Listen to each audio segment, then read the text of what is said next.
High বন্ধুরা, আমি যদি প্রবাসী শ্রমিকের অধিকার নিয়ে লক্ষ লক্ষ ভিডিও বানাই, তারপরে প্রবাসীদের অধিকার বাস্তবায়ন হবে না।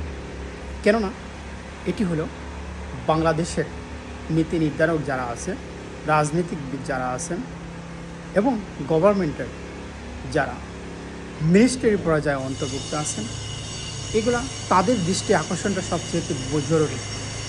এরা যদি মনে করেন যে যারা বাংলাদেশের অর্থনৈতিক সমৃদ্ধি হচ্ছে, যাদের অর্থের বিনিময়ে বাংলাদেশ টিকে আছে, এরা যদি মনে করে তো প্রবাসীদের লাশটি সরকারি খরচে বাংলাদেশে যাবে, অসুস্থ প্রবাসী শ্রমিকের চিকিৎসা সেবাটি পাবে।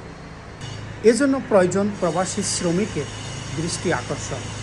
এরা যদি একত্রতা ঘোষণা করে, এই প্রবাসীদের অধিকারটি বাস্তবায়ন হবে বলে মনে করি।